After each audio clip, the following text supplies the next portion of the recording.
চারুকলার মোটিভে আগুন দেয়ায় দোষীদের শীঘ্রই গ্রেফতার করা হবে বলে জানিয়েছেন ডিএমপি কমিশনার শেখ মোহাম্মদ সাজ্জাদ আলী। পাশাপাশি নিরাপত্তার ঘাটতি ছিল কিনা সেটিও খতিয়ে দেখা হচ্ছে বলে জানিয়েছেন র্যাবের মহাপরিচালক অতিরিক্ত আইজি AKM শাহিদুর রহমান। বিস্তারিত নাদিয়া শারমিনের প্রতিবেদনে। সিসি ক্যামেরার ফুটেজ বলছে ভোর 4:44-এ রাস্তার উল্টো দিক থেকে এসে মুখে মাস্ক পরা এক যুবক দেয়াল টপকে প্রবেশ করে চারুকলার ভেতরে। ওই সময় গেটে কোনো প্রহরী ছিল না।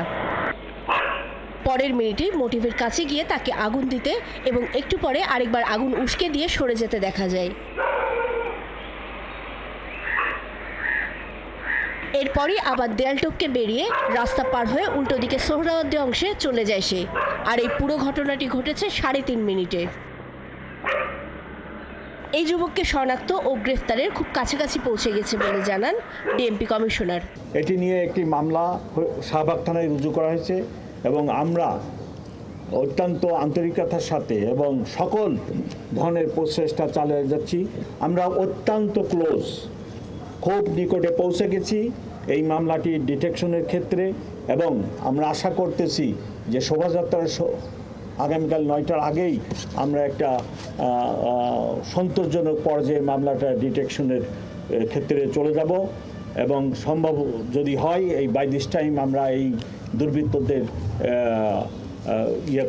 অ্যারেস্ট করতেও সক্ষম হবে ইনশাআল্লাহ। এদিকে র্যাবের মহাপরিচালক জানিয়েছেন চারুকলায় নিরাপত্তার কোনো ঘাটতি ছিল কিনা সেটাও তদন্ত চলছে।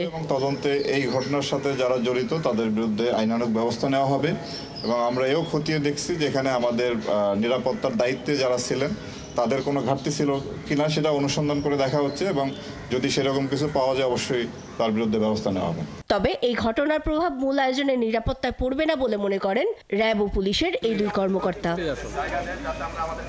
নাদিয়া শারমিন, ৭১, ঢাকা।